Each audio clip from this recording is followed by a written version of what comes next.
For millennia, the Vekari had ruled the known galaxy with an unyielding grip, their dominance unmatched by any other species. Towering insectoid beings, their chitinous exoskeletons were nearly impervious to conventional weaponry, and their razor-sharp mandibles could cleave through even the reinforced hulls of warships. The Vekari were not just warriors. They were living engines of destruction, their hive fleets capable of blotting out entire planetary skies as they descended upon their prey. Each Vekari vessel bristled with weapons of unfathomable power, energy cannons capable of reducing moons to molten slag, bioorganic siege engines that could burrow through planetary crusts, and swarms of autonomous drones that hunted down survivors with relentless efficiency. Their warriors, clad in battle exosuits that amplified their already formidable strength, were unstoppable on any battlefield, their movements precise and coordinated through the hive-mind that bound them together. At the heart of the Vekari Empire sat the Hive Matriarch, an entity of near-mythical power whose psychic abilities allowed her to command trillions of Vekari across the galaxy. Under her rule, the Empire had expanded for eons, absorbing or annihilating any species that dared resist.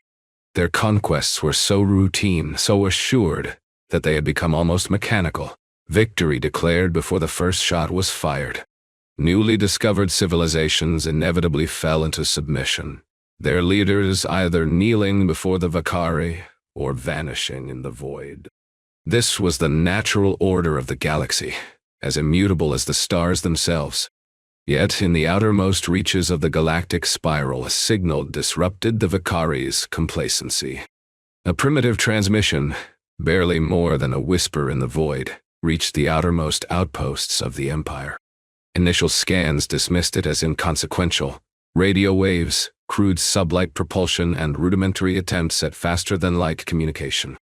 The species responsible for the signal, calling themselves humans, were confined to a single star system, their technology lagging behind even the most primitive Vekari colonies. Their bodies were soft, fragile, lacking the hardened exoskeletons or natural weapons of other spacefaring races. To the Vekari, they were little more than insects themselves, weak, divided, and ultimately irrelevant. But something about the humans intrigued the Hive Matriarch. Their transmissions carried a chaotic energy, filled with conflicting ideologies, artistic expressions, and scientific theories that seemed to evolve faster than the Matriarch had ever observed. While other species stagnated in their rigid hierarchies, humans thrived on change, their societies constantly shifting, their innovations accelerating at an unprecedented rate. It was an anomaly, one that warranted further study. The Matriarch ordered her scouts to monitor this fledgling species, to understand the nature of their defiance before deciding their fate. As the Vekari observed humanity from the shadows, they noted the species' resilience. Despite their physical frailty, humans adapted to extreme environments, surviving in the harshest conditions. Their civilizations, though fragmented, displayed an unrelenting drive to progress, achieving in centuries what other species took millennia to accomplish. Most perplexing of all was their capacity for independent thought. Unlike the Vekari, whose hive mind ensured absolute unity, humans thrived on disagreement, on debate, on the pursuit of the unknown. The Matriarch, for the first time in her long existence, felt a flicker of curiosity. Still, the Vekari remained confident in their superiority. A species so divided, so chaotic, could never pose a true threat. When the order finally came to subjugate the humans, the Vekari approached the task with the same detached certainty that had marked every previous conquest. Their invasion fleet, a titanic force of warships and biomechanical siegecraft, assembled at the edge of the human system. The Matriarch herself, ensconced in her command sanctum deep within Vekari space, prepared to witness yet another conquest unfold. The humans, she believed, would either submit or be erased. But as the Vekari fleet descended upon the human world, they would soon learn that this was no ordinary species. The Vekari invasion began with a precision that spoke of millennia of conquest. Their fleet, a swarm of biomechanical warships, descended upon the human system with a chilling inevitability. Sensors across the planet detected the incoming armada, massive vessels that dwarfed even the largest human spacecraft, their hulls pulsing with an eerie bioluminescence. The human military, though technologically inferior, had anticipated this moment. For years, their leaders had debated how to respond to the Vekari threat, and now, as the alien fleet breached the outer defenses, they had no choice but to act. Admiral Jonathan Sterling, commander of the United Earth Defense Forces, stood in the dimly lit war room beneath the Atlantic Command Center. His sharp, calculating mind had prepared for this battle, but the sheer scale of the Vekari fleet still sent a cold shiver down his spine. Reports flooded in from across the globe. Orbital stations scrambling to reinforce planetary defenses, fighter squadrons launching into the upper atmosphere, and military units mobilizing to protect key infrastructure. The Vekari had expected an easy victory, but humanity had other plans. The first engagement was swift and brutal. As the Vekari vanguard entered Earth's orbit, hidden human defense platforms activated, unleashing a barrage of experimental plasma disruptors. These weapons, reverse-engineered from a crashed Vekari scout craft, were humanity's secret ace. Unlike conventional energy weapons, the disruptors emitted a frequency that destabilized the Vekari's energy shielding, causing their outer hulls to fracture upon impact. Explosions rippled through the alien formation, scattering the initial wave of attackers. For the first time in recorded history, Vekari ships fell from the sky, their once unstoppable advance halted by an enemy they had dismissed as primitive. But the Vekari recovered quickly. Their hive mind, though momentarily rattled, adapted to the new threat. Countermeasures were deployed, and their energy shields recalibrated to resist the disruptive frequency. The second wave struck with full force, descending upon Earth's surface in a storm of fire and destruction. Cities burned as the Vekari landing craft touched down, their insectoid warriors spilling forth in a coordinated assault. Yet, instead of surrender, the humans fought back. Across the planet, resistance took root in unexpected ways. In the neon-lit sprawl of New Avalon, a coalition of civilian militias and military units launched a counterattack using guerrilla tactics. They exploited the dense urban terrain, setting traps and ambushes that disrupted the Vekari's rigid formations. In the arid deserts of Al-Kharid, nomadic tribes used their intimate knowledge of the shifting sands to evade the Vekari's advanced sensors, striking at supply lines before disappearing into the dunes. Even in the depths of the Pacific Ocean, where the Vekari had assumed their presence would go unnoticed, human submarines launched precision strikes against submerged alien craft, using electromagnetic pulses to disable their organic propulsion systems. The Vekari, accustomed to swift and absolute victories, found themselves facing an enemy unlike any before. The humans were not only resisting but adapting. Their defenses, though crude by galactic standards, were surprisingly effective. They reconfigured their outdated satellites into a makeshift early warning network, allowing them to track Vekari movements in real time. They repurposed civilian infrastructure for war, turning research labs into weapon development centers and abandoned factories into underground bunkers. Most unsettling of all, they did not fight with the singular coordination of a hive mind, but with chaotic, unpredictable strategies that forced the Vekari to reassess their approach. In the war room, Admiral Sterling watched the unfolding battle with a mix of grim determination and cautious optimism. The humans were outmatched, but their resilience was undeniable. Reports from the front lines painted a picture of desperate yet determined resistance. In the skies over Tokyo, human fighter pilots engaged in a brutal dogfight with Vekari aerial drones, using their superior maneuverability to outmaneuver the larger, slower alien craft. On the frozen peaks of the Himalayas, resistance fighters used the treacherous terrain to stage hit-and-run attacks, targeting the weak joints of the Vekari battle exosuits with precision shots. The Vekari, though shaken, remained confident in their ultimate superiority. Their forces were vast, their technology unrivaled. They had crushed stronger civilizations before. Yet, as the battle raged on, a subtle unease crept into their hive mind. The humans were not breaking as expected. They were not fleeing in terror or surrendering en masse. Instead, they fought with a reckless determination, their actions driven by something the Vekari could not comprehend: hope.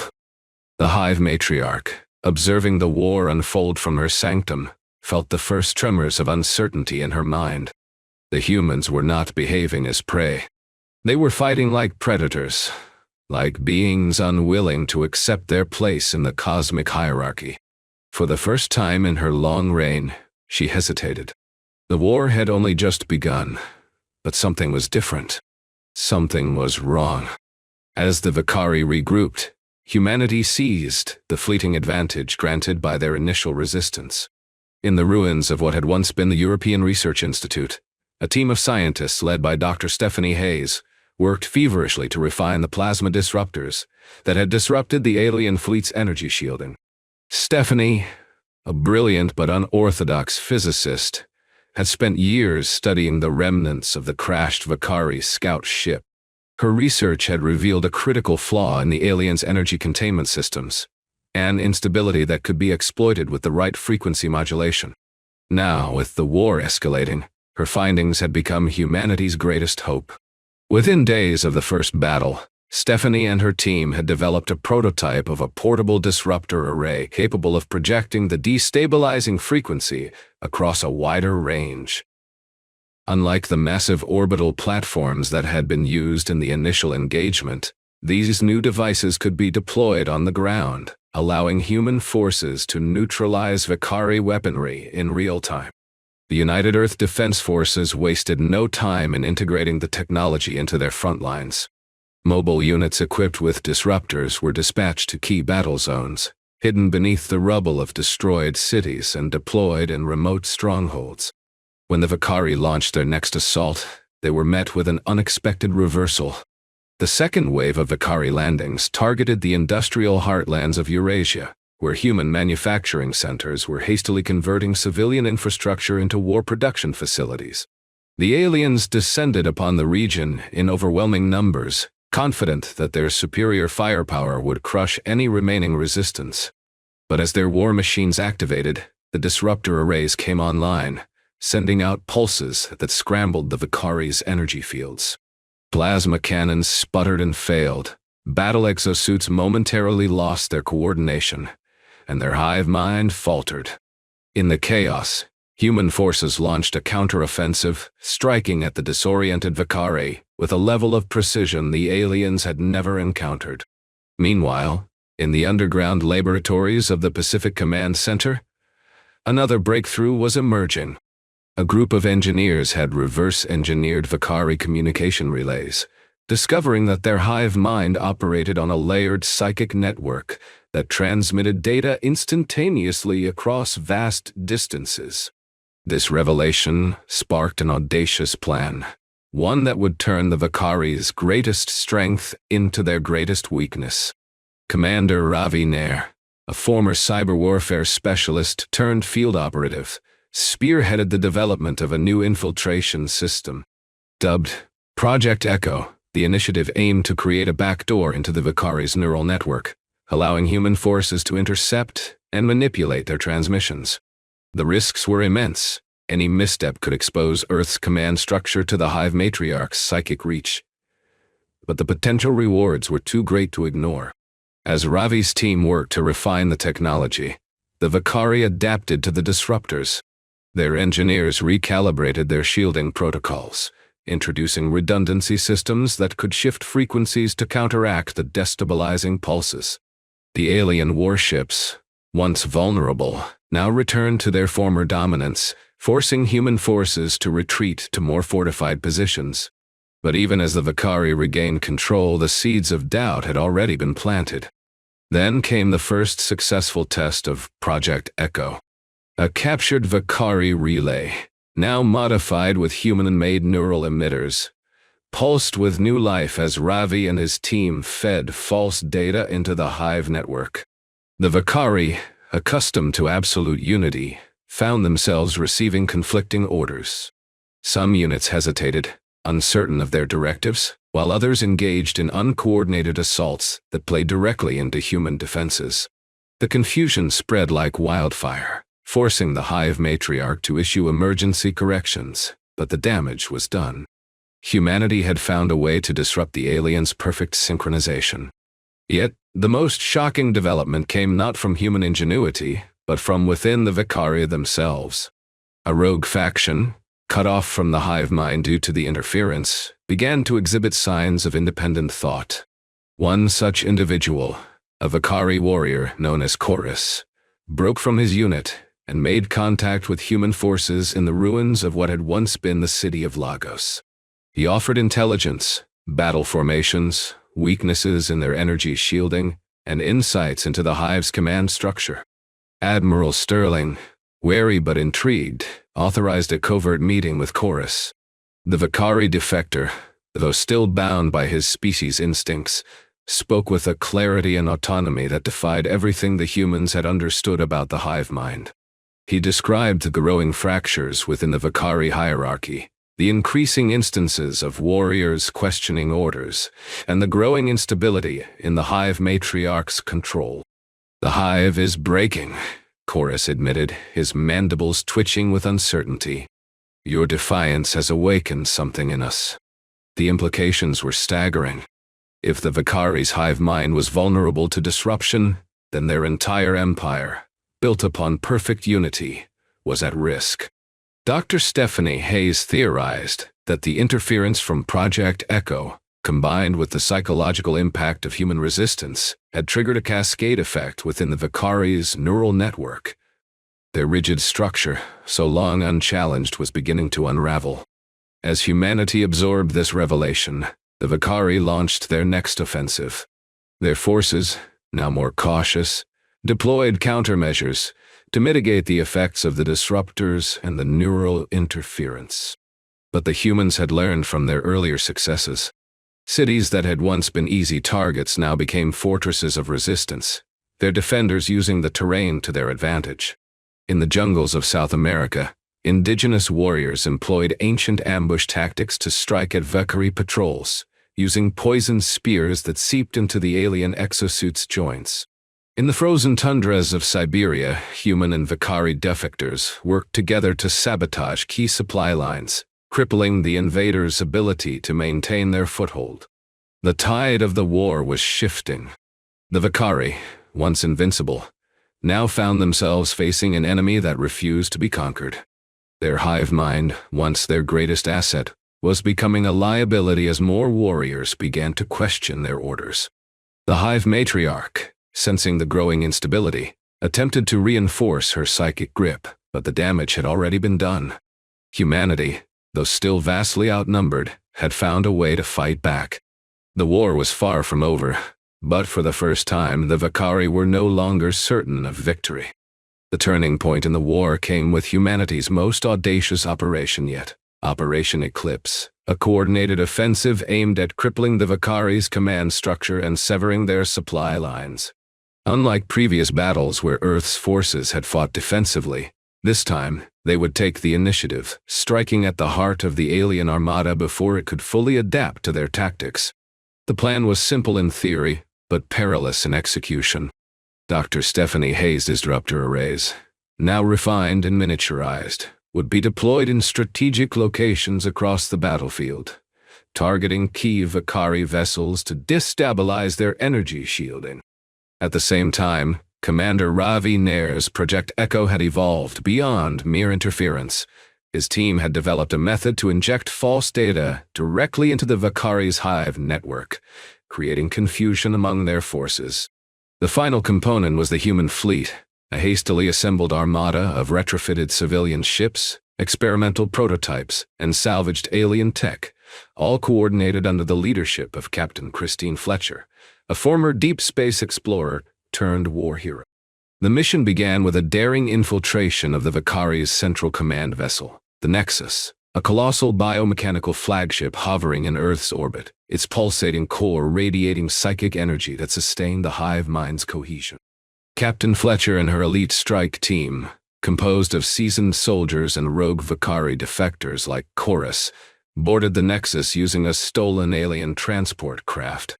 Their objective was to plant a high-yield disruptor directly into the ship's energy core, a device that would not only disable the Nexus but also send shockwaves through the Vekari's neural network, severing their ability to coordinate effectively. Inside the Nexus, the team faced relentless resistance. Vekari warriors, their battle exosuits crackling with energy, engaged them in brutal close-quarters combat. Christine and her squad fought their way through the labyrinthine corridors, using the Vekari's own disarray to their advantage. With Project Echo already sowing discord within the hive-mind, some warriors hesitated, their orders conflicting, while others attacked with blind ferocity. The team reached the core chamber, where the disruptor was deployed with seconds to spare. As the device activated, the Nexus's energy field flickered violently, and a psychic scream reverberated through the Vekari fleet. The effects were immediate and catastrophic. The Vekari's hive-mind, already fraying from human interference, suffered a critical collapse. Entire battalions found themselves cut off from the Hive Matriarch's directives, their once flawless synchronization dissolving into chaos. Some units froze, awaiting orders that never came, while others turned on one another, mistaking allies for enemies. The human fleet, led by the Defiant, launched a full-scale assault on the Vekari armada, exploiting the confusion to devastating effect. In orbit, the battle raged with unprecedented ferocity. Human fighter squadrons, guided by AI-driven tactical predictions, executed precision strikes on Vekari capital ships.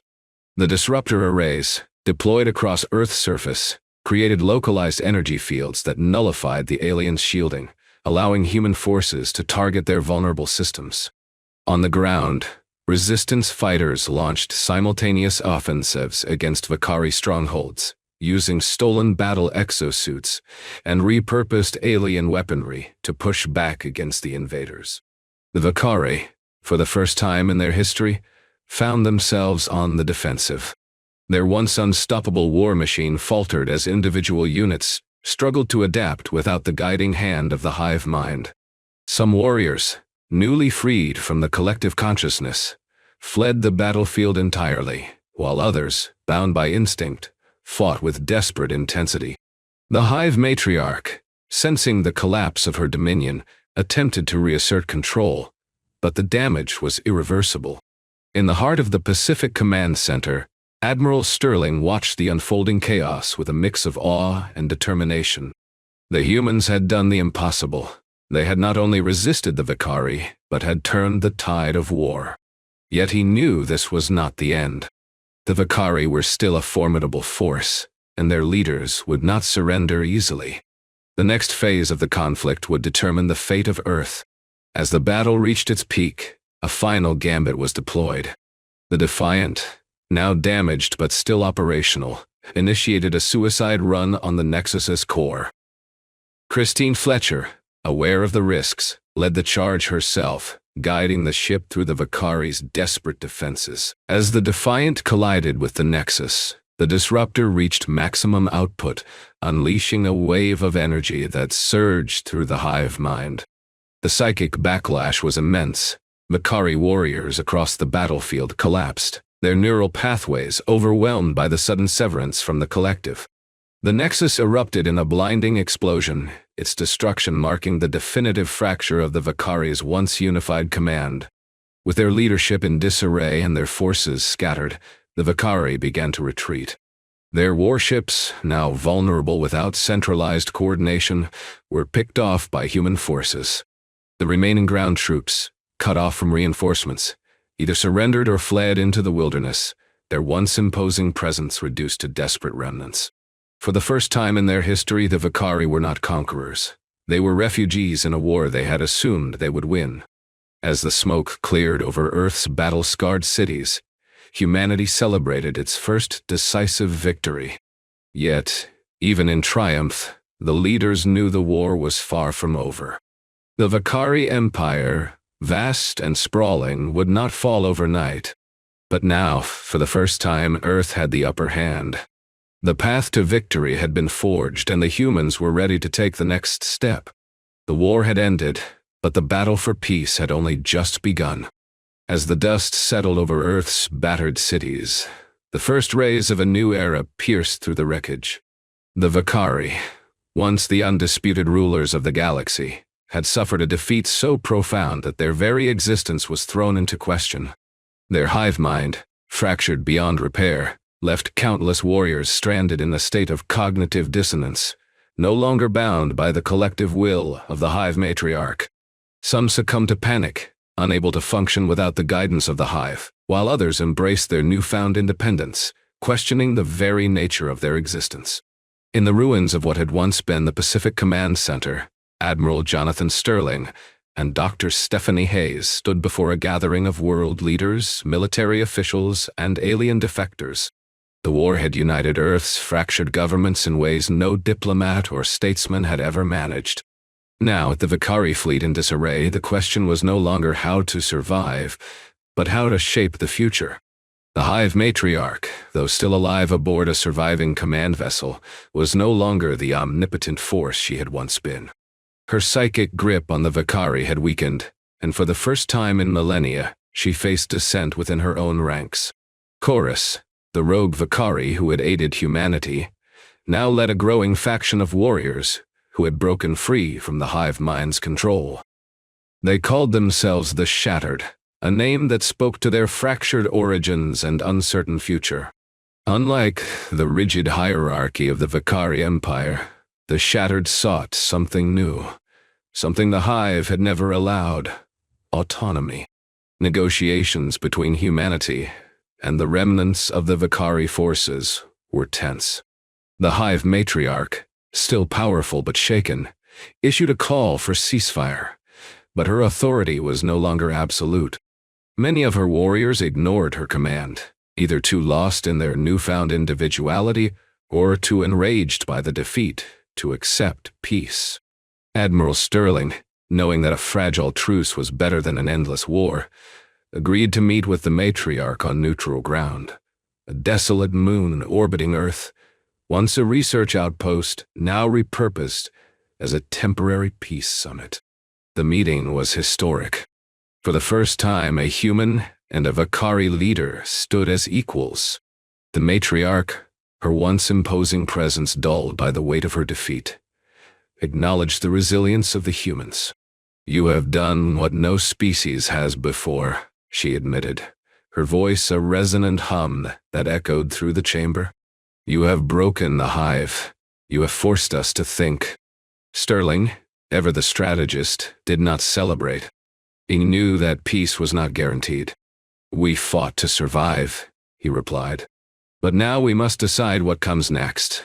Your empire is no more. Your people are free, but freedom is a burden as much as it is a gift." The matriarch, once a figure of absolute power, now struggled with the implications of her species' transformation. Without the hive mind, the Vekari were no longer a singular force. They were individuals, beings capable of doubt, of independent thought, of fear. The very concept was alien to her. Yet, as she looked upon Khoris and the Shattered, she saw something she had never expected: choice. The peace talks stretched for days. The remnants of the Vekari fleet, now leaderless in many ways, debated whether to accept the terms humanity proposed. Some factions sought to regroup, to rebuild the hive and reclaim their dominance. Others, like Khoris, saw an opportunity to forge a new path, one where the Vekari were not conquerors, but something else entirely. In the end, the matriarch made a decision that would forever alter the course of her species. She relinquished control of the remaining Vekari forces, allowing those who wished to remain under human protection to do so. The Shattered, now officially recognized as a separate faction, were granted asylum on Earth, their knowledge and insights proving invaluable in the years to come. The matriarch herself, rather than fleeing to the depths of Vekari space, chose to remain in orbit, watching as the humans began the long process of rebuilding their world. As the first steps toward peace were taken, Earth's leaders turned their attention to the future. The war had forced humanity to evolve, to become something more than a fractured species clinging to the edges of the galaxy. They had proven their ability to adapt, to innovate, to fight for survival against impossible odds. Now, they had to decide what role they would play in the broader galactic community.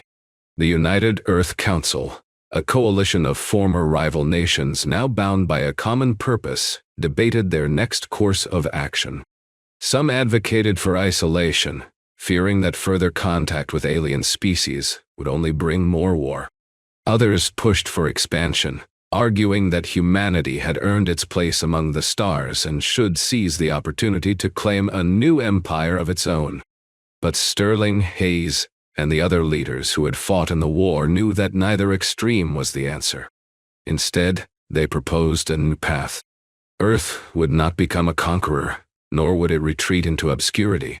They would become a bridge between species, a force of cooperation rather than domination. With the Vekari Empire in disarray and the galaxy shifting in the wake of their defeat, humanity had a chance to shape the future, not through force, but through diplomacy, knowledge, and shared purpose. As the first reconstruction efforts began, the scars of war remained, but so too did the promise of something greater. The Vekari were no longer the unchallenged rulers of the galaxy. Humanity had proven that even the most powerful empire could be broken, not by brute force alone, but by the unyielding spirit of those who refused to accept their place as prey. In the years following the Vekari War, Earth emerged not as a conqueror, but as a beacon of resilience and innovation. The scars of battle remained, cratered landscapes where cities had once stood, orbital debris fields where the final engagements had unfolded, and the lingering psychological trauma of a species that had been forced to fight for its very survival. Yet from these ruins, humanity forged a new identity. No longer a fragmented, earthbound civilization, they had become a force capable of shaping the fate of entire star systems. The United Earth Council, once a coalition of necessity, evolved into a true galactic power. They established Unity Station, a massive orbital habitat that served as Earth's diplomatic hub, a place where former enemies and unlikely allies could meet on neutral ground. The station became a symbol of humanity's newfound role, not as a dominion, but as a mediator and problem solver. When the Lithian, a silicon-based species, faced internal collapse due to a malfunction in their planetary core reactors, it was human engineers who devised a solution. When the Vorax, a methane-breathing species, suffered a devastating plague that threatened their entire population, it was human medical researchers who worked alongside alien biologists to develop a cure. Earth's ability to adapt, to think beyond rigid structures, became its greatest asset in a galaxy still reeling from the fall of the Vekari Empire. The Vekari themselves underwent a profound transformation. Stripped of their hive-mind, they were no longer a singular force of conquest, but a fractured species struggling to define itself. The Shattered, led by Khoris, became the first Vekari to embrace individuality. They abandoned the rigid hierarchy of the hive, forming a new society built on choice rather than command. Some among them integrated with human communities, learning to coexist rather than dominate. Others sought to rebuild, not as an empire, but as a network of independent Vekari enclaves, each forging its own path. The Hive Matriarch, once the absolute ruler of the galaxy's most feared civilization, now resided in exile aboard a damaged command vessel, watching the slow unraveling of the world she had once controlled. Yet, not all Vekari accepted this new order. Remnants of the old empire, still loyal to the matriarch, refused to relinquish their dominion. These rogue factions, known as the Revenants, launched sporadic attacks on human and alien settlements alike, seeking to reclaim their lost power. It was in these conflicts that humanity's resolve was truly tested. They had fought to survive, but now they had to fight to protect the fragile peace they had built. The United Earth Defense Fleet, once a desperate last stand, became a force of stability, working alongside former Vekari defectors to root out the remnants of the old regime. The war had ended, but the struggle to maintain peace was only beginning. Despite the challenges, humanity's influence continued to grow. Their adaptability, once seen as a weakness, now became a sought-after asset. Alien civilizations, long accustomed to rigid structures and hierarchical rule, found themselves drawn to the human way of thinking, fluid, unpredictable, and bound by nothing but the will to survive and improve. The concept of independent thought, once alien to the Vekari, spread to other species as well. In the far reaches of the galaxy, new alliances formed, not through conquest, but through mutual respect. On Earth itself, the war's legacy was etched into the very fabric of society. Cities rebuilt with a mix of human and salvaged Vekari technology stood as monuments to the struggle that had reshaped their world. The once divided nations of the planet, now unified under a common cause, worked together to establish a new era of cooperation. The scars of the conflict became reminders of what had been achieved, not just survival, but the forging of a place among the stars. As the decades passed, the galaxy settled into a new equilibrium. The Vekari were no longer rulers, but neither were they wiped from existence. The humans, once dismissed as primitive, had become key players in the galactic order. The lessons of the war, of adaptability, of unity, in the face of overwhelming force, of the power of defiance, resonated far beyond Earth. The story of how a single species had stood against an empire and emerged stronger became a legend told across countless worlds. The war had changed everything. It had proven that strength alone did not dictate the course of history. It had shown that even the most dominant force could be broken, not through brute power, but through the sheer unpredictability of a species that refused to be defined by its limitations. And as humanity looked to the stars, they did so not as conquerors, but as pioneers, ready to face whatever challenges lay ahead, not with fear, but with the unshakable belief that they had already overcome the impossible.